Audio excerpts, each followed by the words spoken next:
So hi hello how are you all guys. I hope कि सब लोग अच्छे हैं। तो हम लोग अभी क्या देख रहे हैं, समरी देख रहे हैं, ठीक है।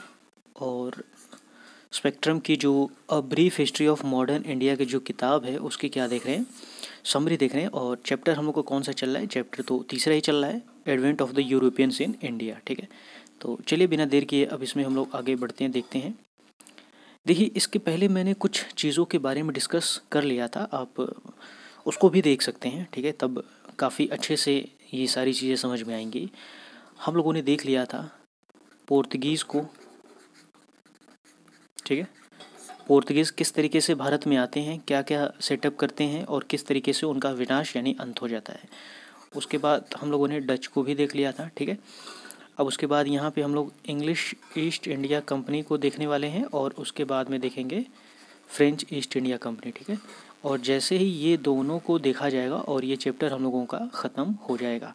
अब एक और चीज़ हम लोग देखेंगे यहाँ पे कि भारत में पोर्तुगीज़ भी नहीं टिक पाए, डच भी नहीं टिक पाए और फ्रेंच ईस्ट इंडिया भी नहीं टिक पाई। कौन टिका? इंग्लिश ईस्ट इंडिया कंपनी, ठीक है।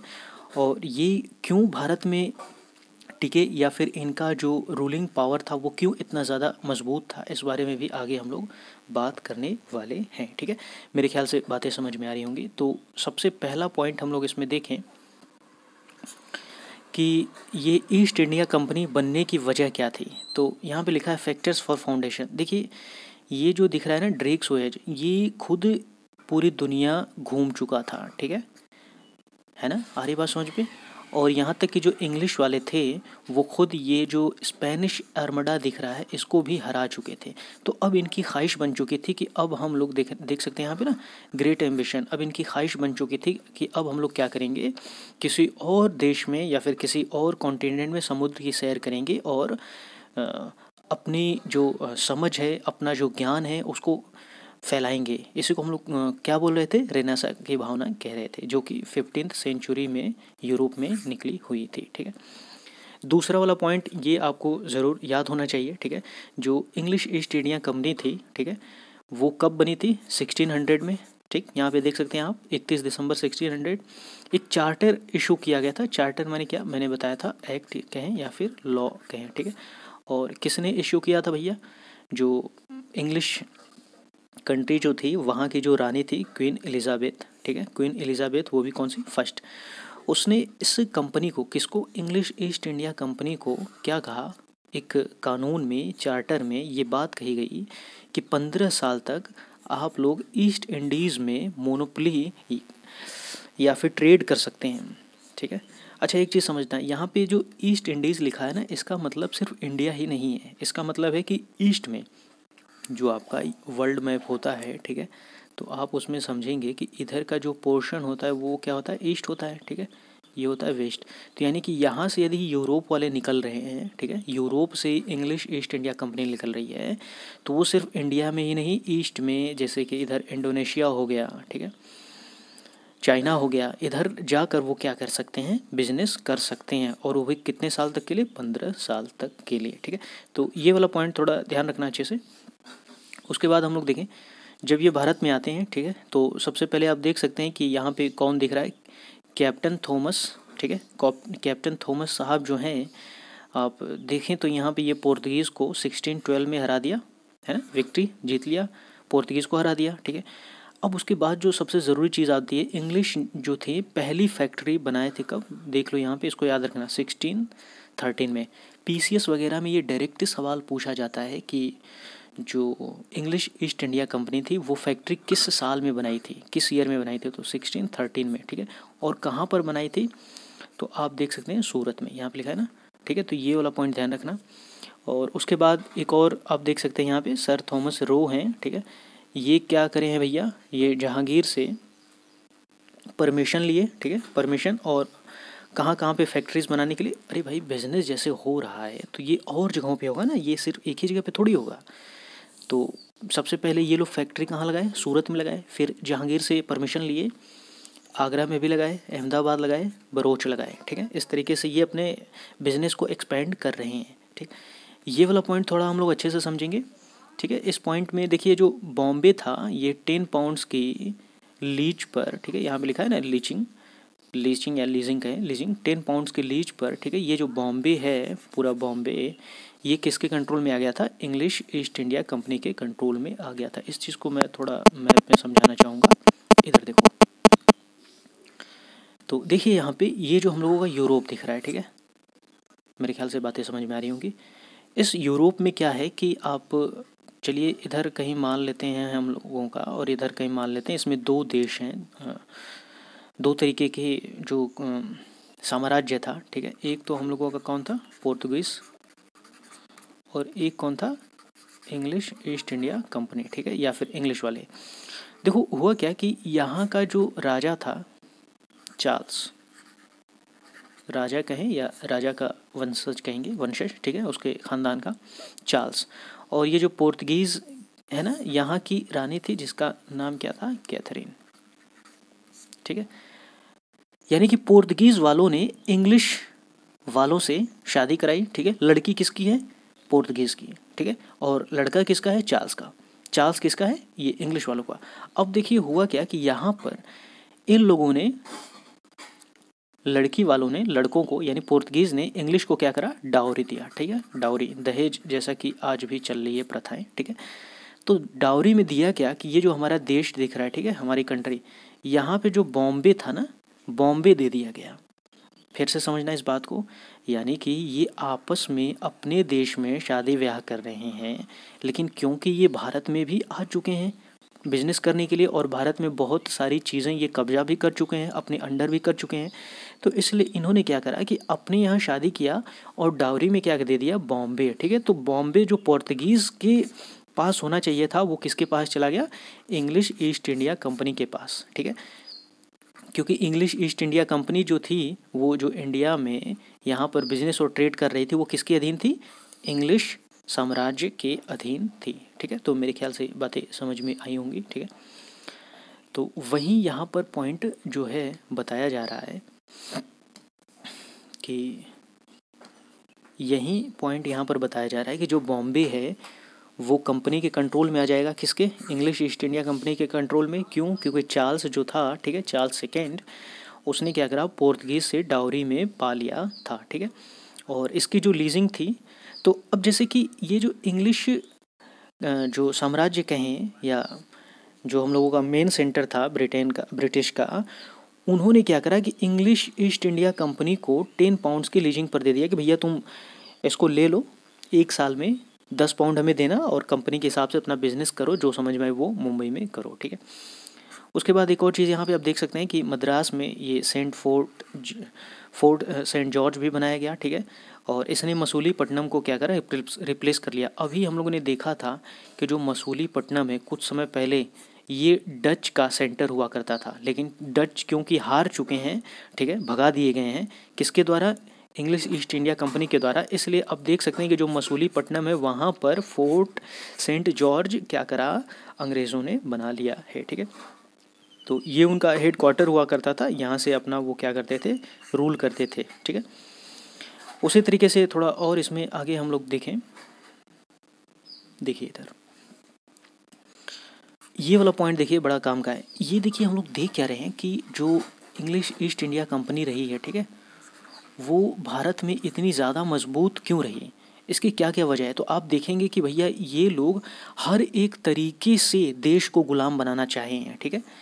कॉमर्शियल बेस पर भी, ठीक है, पॉलिटिकल बेस पर भी, यानी इन्होंने सिर्फ बिजनेस ही नहीं किया है, ठीक है, बहुत कुछ किया है यहाँ पर।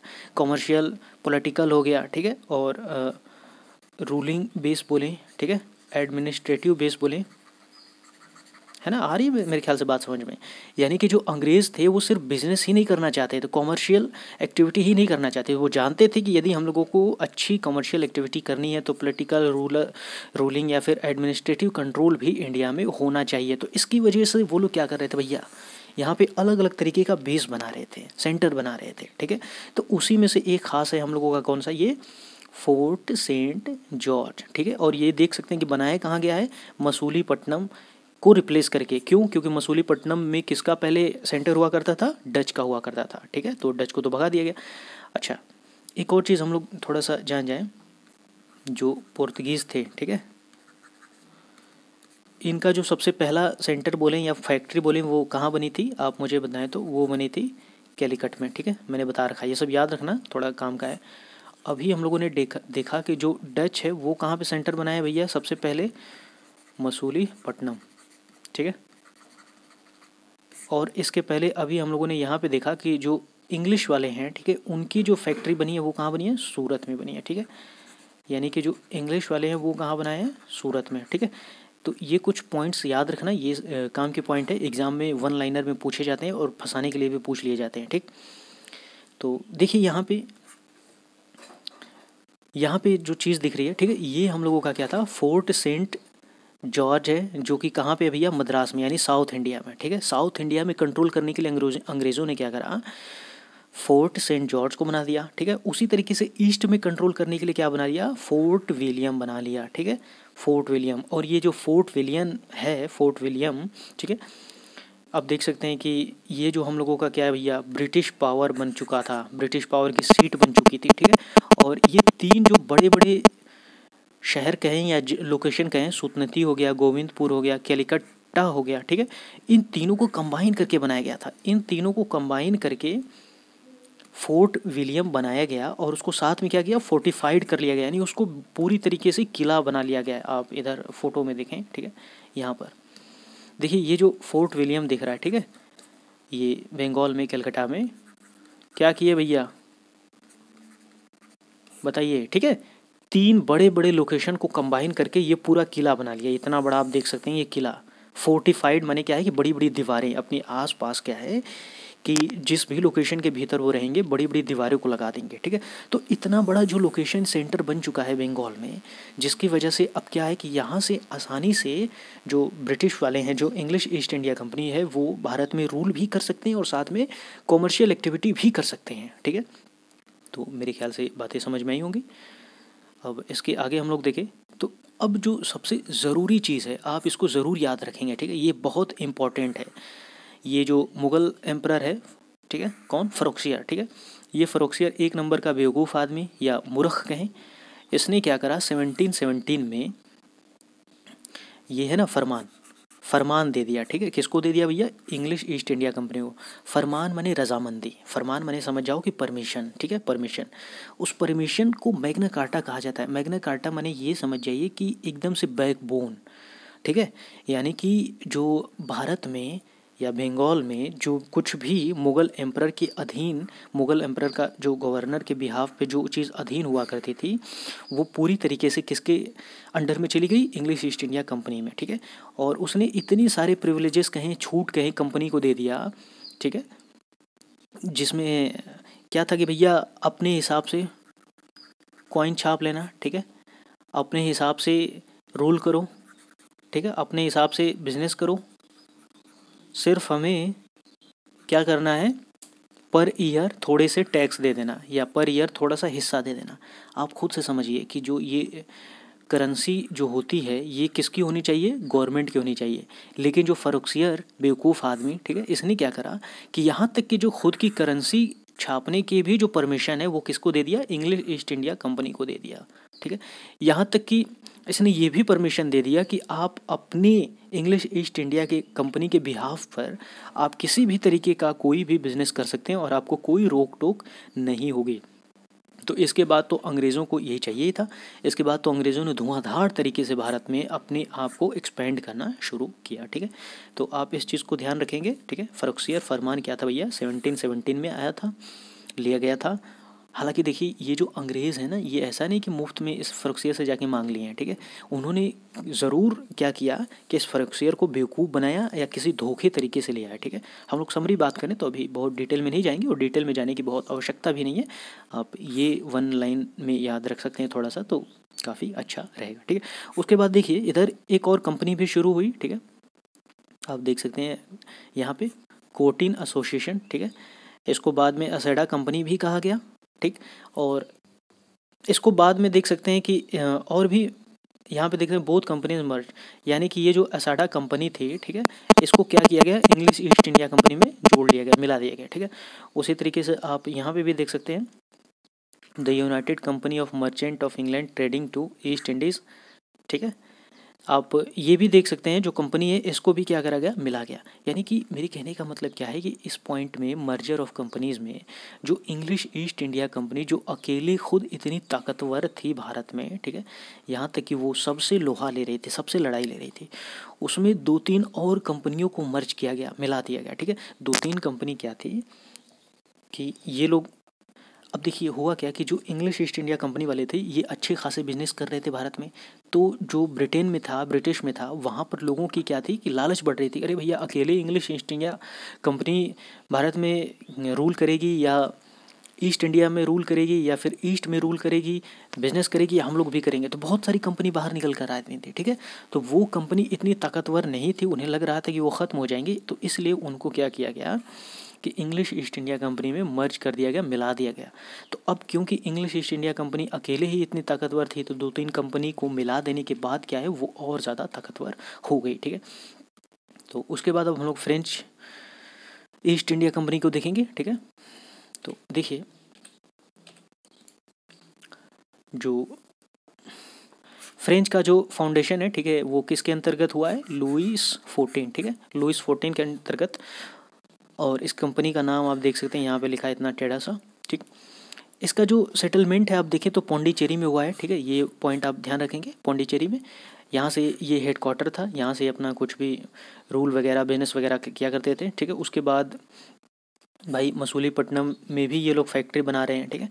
आगे इसी तरह कहानी बढ़ रही है। अच्छा, एक चीज़ जो सबसे ज़रूरी चीज़ आती है, ये Anglo French rivalry in India. देखिए इस बात को समझेंगे कि ये जो इंग्लिश वाले थे और ये जो फ्रेंच वाले थे ये यूरोप में, ठीक है, आपस में ही भिड़े हुए थे, ठीक। आपस में ही इनका वार वॉर कहें, ठीक है, आपस में ही इनका वॉर चल रहा था। तो अब ये दोनों क्या करें कि ये दोनों भारत में भी आ गए, ठीक है। तो भारत में आने के बाद भी जो घर से निकले थे अपने में ही लड़ाई करके, तो क्योंकि ये हमारे इंडिया में भी आ गए तो इंडिया में भी इनकी लड़ाई होती रही। इसी को हम लोग क्या बोल रहे हैं, एंग्लो फ्रेंच राइवलरी बोल रहे हैं, या फिर इसको हम लोग कैरनेटिक वार भी कहते हैं, ठीक है। तो कैरनेटिक वार क्वेश्चन प्रीलिम्स में ये पूछा भी गया है, ठीक है, प्रीलिम्स में ये क्वेश्चन पूछा भी गया है कि जो कैरनेटिक वार है उसकी जो मुख्य सिग्निफिकेंस है, मेन सिग्निफिकेंस है, वो क्या रहा है। तो भैया ये जो कैरनेटिक वार है ये खुद इंग्लिश वाले और फ्रेंच वाले अपने यूरोप में भिड़े हुए थे, लड़ाई कर रहे थे और उसी की भड़ास निकाल रहे थे भारत में, ठीक है। तो मेरे ख्याल से कैरनेटिक वार समझ में आ गया होगा। आप देख सकते हैं इधर पे इसके क्या क्या कॉजेस रहे हैं, ठीक है। तो कॉजेस में आप देख सकते हैं कि भैया ये लोग अपने कॉमर्शियल इंटरेस्ट को क्या कर रहे थे, बचा रहे थे, एक्सपैंड कर रहे थे, ठीक है। पॉलिटिकल डेवलपमेंट्स यानी राजनीतिक गहराई पाना चाहते थे, राजनीतिक पकड़ पाना चाह रहे थे, ठीक है, साउथ इंडिया में और यूरोप में। इस वजह से भी इनकी लड़ाई भिड़ी हुई थी, ठीक है। तो 3 कर्नाटिक वार हुए हैं, पहला, दूसरा और ये तीसरा, ठीक है। देखो जो फर्स्ट कर्नाटिक वार है, आप पीसीएस का एग्ज़ाम दे रहे हैं, ठीक है, तो ये आपको डेट याद होनी चाहिए, लेकिन यूपीएससी में डेट वगैरह इतनी मायने नहीं रखती हैं, ठीक है। तो जैसा कि मैंने बता दिया कि जो कर्नेटिक वार है ये जो एक्सटेंशन है वो किसका है भैया, Anglo French rivalry in Europe, यानी कि ये यूरोप में खुद भिड़े हुए थे, ठीक है। तो उसकी जो छोटी मोटी भड़ास थी वो हमारे देश में भी निकाल रहे थे। और इसके इस जो ट्रीटी हुई थी एक्सला चैपेले, ठीक है, ये मैं बहुत अच्छा नहीं पढ़ पा रहा हूँ मेरे ख्याल से, एक्सला चैपेले, ठीक है। तो पीसीएस वगैरह एग्ज़ाम में तो फर्स्ट कर्नेटिक वार कब हुआ, ठीक है, इसकी वजह क्या थी, कहाँ से शुरू हुआ था, यूरोप से शुरू हुआ था, ठीक है। कब ख़त्म हो गया, तब ख़त्म हो गया 1748 में ख़त्म हो गया। कौन सी ट्रीटी है, एक्सला चैपेले। आप पीसीएस वगैरह में इस तरीके से तो याद रख सकते हैं। सेकंड कर्नेटिक वार उसी तरह से हुआ, ठीक है, आप देख सकते हैं, ये डेट वगैरह देख लेना, ठीक है। थर्ड कर्नेटिक वार जो हुआ आप देख सकते हैं ये डेट, और इसको हम लोग बैटल ऑफ वेंडी वाश भी कहते हैं, ठीक है, ये वाला पॉइंट ध्यान रखेंगे, ठीक है, बैटल ऑफ वेंडी वाश, ठीक है। देखिए उसके बाद क्या है भैया, यहाँ पे देखिए लिखा है ना, an echo of Anglo French struggle in Europe. देखिए ये जो वॉर दिख रहा है ना, ये जो है भैया यूरोप में लड़ाई चल रही थी उसी का क्या है, एंग्लो फ्रेंच स्ट्रगल हमारे देश में भी दिख रहा था, ठीक है। उसके बाद देखिए ट्रीटी ऑफ पेरिस हुआ, कब हुआ, थर्ड कर्नेटिक वार के बाद, ठीक है। अच्छा ये ट्रीटी जो है ये सारी चीज़ क्या, देखिए जब भी दो अलग अलग तरीके के जो गुट हैं या विचारधाराएं वाली जो बिजनेस पार्टी थी वो जब एक दूसरे से लड़ाई करती थी, ठीक है, तो लड़ाई के बाद वो क्या करते थे, ट्रीटी करते थे कि हमारा तुमने इतना लूटा है या हमारा इतना नुकसान हुआ है। जो जीत जाता था वो ट्रीटी ज़बरदस्ती करता था, ठीक है, कि हमारा तुमने इतना लूटा है, इतना जीता है, इतना नुकसान हुआ है, तो इतनी भरपाई करो। वही कहा जा रहा है यहाँ पे कि ट्रीटी ऑफ पेरिस हुई, ठीक है। तो ट्रीटी ऑफ पेरिस में क्या था कि भैया फ्रेंच वालों को आज्ञा दिया गया कि तुम भारत में सेटलमेंट तो कर सकते हो, लेकिन किसके लिए, सिर्फ और सिर्फ कॉमर्शियल पर्पस के लिए। यहाँ पे देख सकते हैं, यानी कि अंग्रेज़ों ने क्या करा, बहुत बुरी तरीके से फ्रेंच वालों को हरा दिया। हराने के बाद बोला तुम यहाँ सिर्फ बिजनेस ही करोगे, इससे ज़्यादा मत सोचना, किले वगैरह बनाने की तो सोचना भी मत, फोर्टिफिकेशन बैंड, देख सकते हैं आप, किले वगैरह बनाने की मत सोचना, ठीक है। उसके बाद ये जो हम लोगों का लास्ट पॉइंट दिख रहा है, ठीक है, कि ये जो थे भैया क्यों हार गए, ठीक है, फ्रेंच वाले क्यों हार गए। तो अंग्रेज़ों के सामने इनकी न टिकने की वजह आप देख सकते हैं, अच्छी मिलिट्री नहीं है इनके पास लड़ाई करने के लिए, फाइनेंशियल सपोर्ट नहीं है, ठीक है, यानी कि यूरोप से, फ्रेंच से या फ्रांस से इन्हें बहुत अच्छा पैसे के मामलों में सपोर्ट नहीं किया जा रहा है, ठीक है। इस वजह से ये भारत में कितना दिन तक टिकेंगे, तो नहीं टिक पाए। फ्रांस का जो इन्वॉल्वमेंट था वो यूरोप में ज़्यादा था, ठीक है। उन्हें इस बात से बहुत कम मतलब था कि उनकी जो कंपनी है फ्रेंच ईस्ट इंडिया कंपनी, वो भारत में या ईस्ट साइड में जाके बिजनेस कर रही है कि नहीं कर रही है, उससे उनको बहुत कम मतलब था, ठीक है। और इनकी जो पॉलिसी थी, फ्रांस की जो पॉलिसी थी वो भी क्या थी, बहुत ही घटिया टाइप बोलें या कमज़ोर टाइप बोलें, इल मैनेज पॉलिसी। वो खुद ही आपस में ही भिड़े रहते थे, ठीक है। फ्रांस में आप देख सकते हैं कि कितने ज़्यादा विखंडित था, डिस्ट्रक्टिव उनकी पॉलिसी थी, डिस्ट्रक्टिव रूलिंग तरीका था वहाँ पे वो खुद के देश में, ठीक है। जिस वजह से वो जब अपने ही देश में वो खुद सही से स्टेबलाइज नहीं कर पा रहे हैं, तो उनकी जो कंपनी निकली हुई है वो उन्हें क्या बताएंगे, ठीक है। Lack of commercial incentive to the French company, यानी जो फ्रेंच कंपनी थी उनको आप देख सकते हैं तो बहुत ज़्यादा पैसे के मामले में भी सपोर्ट कहें या इंसेंटिव, ऐसा नहीं कि इस तरीके का नहीं था कि जो फ्रेंच में काम करने वाला, जो कंपनी में काम करने वाला कोई आदमी हो, ठीक है, वर्कर हो या फैक्टर हो या कोई भी बड़े पोस्ट पर हो, ऐसा नहीं था कि यदि उसने बहुत अच्छा काम किया है तो वो जब फ्रांस में वापस जाएगा, ठीक है, तो उसे रिवार्ड दिया जाएगा या कुछ इस तरीके से दिया जाएगा, ऐसा नहीं है। पर इंग्लिश ईस्ट इंडिया कंपनी में ऐसा नहीं था। क्यों? क्योंकि रॉबर्ट क्लाइव क्या है, छोटा मोटा आदमी था और ये बाद में बहुत ज़्यादा अमीर, बहुत ज़्यादा पैसे कमाकर भारत से गया, ठीक है। तो इंग्लिश ईस्ट इंडिया कंपनी कैसी थी, सपोर्टिव इन नेचर थी। किसको, जब वहाँ से जब भारत में कोई रूल करने के लिए आते थे तब, ठीक है। और एक और चीज़ आप देख सकते हैं कि जो इंग्लिश कंपनी थी, ठीक है, उनका जो कमर्शियल बेस था वो बहुत ही अच्छा था, ठीक है, वो बहुत ही अच्छा था, जिस वजह से फ्रेंच क्या कर गए, फेल कर गए। अब एक बात समझेंगे कि जब इन सारी वजहों से फ्रेंच फेल कर गए, ठीक है, तो यानी ये सारी पॉजिटिव वजह थी किसके में, इंग्लिश ईस्ट इंडिया कंपनी में, जिस वजह से वो सक्सीड कर गई। और सक्सीड करने के बाद आप देख सकते हैं कि 200 सालों तक भारत में ये लोग राज किए और भारत को पूरी तरीके से बर्बाद कर दिए, ठीक है। तो यहाँ पे अब हम लोगों का ये पहला चैप्टर ख़त्म हो रहा है, ठीक है। हालांकि थोड़ा टेढ़ा रहा, बहुत इंटरेस्टिंग नहीं रहा है, पर यहाँ से हम लोग शुरुआत कर रहे हैं, ठीक है। अच्छा, एक चीज़ समझ लो, जो पूरी मॉडर्न हिस्ट्री होती है, ठीक है, उसमें हम लोगों को क्या क्या चीज़ें पढ़नी होती हैं, यानी कुल मुद्दा क्या पढ़ना होता है, मैं बता दूँ। सबसे पहले बात की यहाँ का मुग़ल एम्परर जो है, ठीक है, मुग़ल का विनाश होना, ठीक है, मुग़ल एंड कहें। उसके बाद हम लोग समझे कि इंग्लिश का जो ईस्ट इंडिया कंपनी है या ब्रिटिश वालों का कहें सेटिंग होना, ठीक है, या सेटलमेंट होना। फिर तीसरा पॉइंट आता है कि सोशियो और रिलीजियस, ठीक है, सोशियो रिलीजियस क्या हो गया हम लोगों का, सोशियो रिलीजियस ट्रांसफॉर्मेशन बोलें या सफाई बोलें, ठीक है, ट्रांसफॉर्मेशन या सफाई होना। फोर्थ पॉइंट पे आता है नेशनलिज्म की भावना, ठीक है, नेशनलिज्म। और पांचवें में क्या आता है, फ्रीडम। देखो बस इतनी ही पॉइंट हम लोगों को पढ़नी है, ठीक है। यानी कि हमारे देश में क्या है भैया, मुग़ल का अंत हो जाता है। अभी हम लोगों ने क्या देखा कि जो यूरोप वाले हैं वो भारत में आए हैं, ठीक है, हम लोगों ने यही देखा है कि जो यूरोपियंस हैं, ठीक है, वो भारत में किस तरीके से आए और किस तरीके से कौन कौन हार गया, सिर्फ रह कौन गए, इंग्लिश वाले बचे रह गए इंडिया में। अब ये इंग्लिश वाले रह गए तो क्या होगा, मुगल साम्राज्य का विनाश होगा, अंग्रेज़ यहाँ पर आगे बढ़ेंगे, ठीक है, अंग्रेज़ आगे बढ़ेंगे। उसके बाद हमारे अपने ही देश में सामाजिक, राजनैतिक, धार्मिक, सांस्कृतिक, इस तरीके की क्या है चीज़ें यहाँ पर ट्रांसफॉर्मेशन निकलेंगी, ठीक है, सफाई निकलेगी, इनकी ठीक ठाक करने की चीज़ें निकलेंगी। क्योंकि पहले क्या था, विधवा का शादी नहीं हो सकती थी, ठीक है, विधवा हो गई तो उसको सती प्रथा के नाम पे उसको फूंक दो, जला दो, है कि नहीं। जात पात की भेदभावनाएं बहुत तरीके की फैली हुई हैं, धर्म का कर्मकांड फैला हुआ है। यानी इन सारी चीज़ों की क्या है, सफाई होना शुरू होगी और इसमें बहुत बड़े बड़े लोग आएंगे, ठीक है, विवेकानंद आएंगे, बाल गंगाधर तिलक आएंगे, राजा राम मोहन राय आएंगे, ईश्वर चंद्र विद्यासागर आएंगे, डॉक्टर भीमराव अम्बेडकर आएंगे, महात्मा गांधी आएंगे। इस तरीके के बहुत सारे लोग आएंगे और राष्ट्रवाद की भावनाएं उठेंगी कि हमारा देश है तो इसमें अंग्रेज़ क्या कर रहे हैं, इनको मारो पीटो भगाओ, और उसके बाद क्या है, आज़ादी हो जाएगी। यही मॉडर्न हिस्ट्री है, सिर्फ इतना ही पढ़ना होता है, ठीक है, इतना ही। तो मेरे ख्याल से बातें समझ में आई होंगी। तो मिलते हैं अगली क्लास में, तब तक के लिए नमस्कार। आप खुश रहें, मुस्कुराते हैं। गॉड ब्लेस यू ऑल, ठीक है।